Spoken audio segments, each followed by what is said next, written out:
BRS party భూస్థాపితం అవ్వడం పక్కా అన్నారు భువనగిరి ఎంపీ చామల కిరణ్ కుమార్ రెడ్డి. జూబ్లీహిల్స్లో ఎవరి గూబ గుయ్యమంటుందో హరీష్ రావుకు తొందరలోనే తెలుస్తుందన్నారు. బీఆర్ఎస్ హయాంలో 1,00,000 ఇండ్లు ఎక్కడ కట్టారో ఎవరికిచ్చారో చెప్పాలని డిమాండ్ చేశారు. ఎన్నికలొచ్చాయనే హరీష్ రావు పనికి మాలిన మాటలు మాట్లాడుతున్నారని చెప్పారు చామల.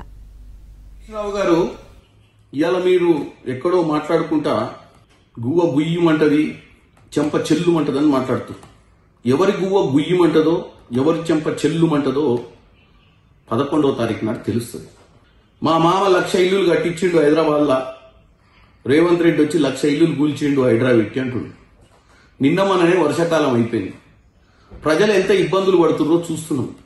వాళ్ళ మామ హైదరాబాద్ న్యూయార్క్ చేస్తా అని చెప్పి ఏం చేసిండా అంటే 1,00,000 ఇల్లులు ఎక్కడ కట్టిండో మాకు తెలియదు, ఎవరికి ఇచ్చిండో మాకు తెలియదు. మరి ఆ 1,00,000 మంది వచ్చి రోడ్డు మీద వచ్చి చెప్పియమని చెప్పి, కానీ ఒకటైతే చేసి వీళ్ళు ప్రభుత్వ అధికారులను అందరినీ చేతి కింద పెట్టుకొని ఇష్టానుసారంగా నాలాల మీద చెరువుల మీద పర్మిషన్లు ఇచ్చి ఇవాళ హైదరాబాద్ నగరాన్ని, తెలంగాణ వచ్చిన తర్వాత హైదరాబాద్ని ప్రపంచ ఖ్యాతి నగరంగా చేస్తా అని చెప్పిన వాళ్ళు మొత్తం మునిగిపోయే నగరం చేశారు. ఇవాళ రేవంత్ రెడ్డి గారి సర్కార్ వచ్చిన తర్వాత ఈ హైదరాబాద్ నగరం ప్రతి వానాకాలం చిన్న చిన్న వానలు పడితే కూడా ఎక్కడ పోలేని పరిస్థితి వస్తే హైదరాబాద్లో ఇల్లీగల్ గా చెరువుల మీద కట్టిన వాళ్లను, నాలా మీద కట్టిన వాళ్లకు వార్నింగులు ఇచ్చి కొన్ని మరీ దారుణంగా రివర్ బెడ్ల కట్టినవి ఉంటే కూలగొట్టే ప్రయత్నం చేశారు. ఈ రోజు హైదరాబాద్ లో ఎవరన్నా వాటర్ ఫ్రంట్, రివర్ ఫ్రంట్, నాలా మీద కడితే కుననిగా కూడా ఎవరు సిద్ధంగా లేడు. దీనికి కారణము రేవంత్ రెడ్డి గారు, హైడ్రా. ఇవాళ ఎన్నికలు వచ్చినాయి కదా అని చెప్పి ఏ వేదికల మీద పడితే ఆ వేదికల మీద హరీష్ రావు గారు పనికిరాని మాటలు మాట్లాడుతుండు. కేవలం గెలవాలన్న ఉద్దేశంతో తప్ప ఏది వాస్తవం లేదు ఆయన మాట్లాడేదాంట్లో. ఒకప్పుడు ఆయన ట్రబుల్ షూటర్ అనుకుర్రు.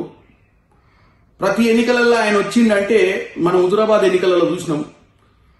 కవర్లలో పైసలు పెట్టి ఓటర్ లిస్టుల ప్రకారం ఇంటింటికి నిద్ర లేవక ముందే దర్వాజా కింద నుంచి తోసిపోయినట్టు జూబ్లీహిల్స్ కూడా చేద్దాం అనుకున్నాం. చేసి 100% గెలుద్దామన్న ఉద్దేశంతో ఉండే 15 రోజుల క్రితం దాకా కాంగ్రెస్ పార్టీ ఎప్పుడైతే వ్యూహంతో నవీన్ యాదవ్ కి టికెట్ ఇచ్చిర్రో అది కాంగ్రెస్ పార్టీ ఇచ్చిన master stroke. Naveen Yadav nomination తోటి క్లియర్ కట్ గా కాంగ్రెస్ పార్టీ గెలుస్తుంది అన్న ఒక ఆలోచన వచ్చి ఇష్టానుసారంగా బాబామర్దులు మాట్లాడుతున్నారు. నేను ఒక్కటే చెప్తున్నా హరీష్ రావు గారు, ఎవరు గూండాలు, ఎవరు డబ్బుల వల వేసి ఓటర్లను మభ్య పెడదామనుకుంటుర్రు, ఎవరు తప్పుడు ప్రచారం చేస్తుర్రో 11వ తారీఖు తేట తెల్లమైపోతుంది.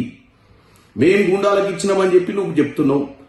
ఇవాళ నువ్వు కేవలము సెంటిమెంట్ మీద ఓట్లు తెచ్చుకుందాం అనుకున్నావు, డెవలప్మెంట్ మీద కాదు.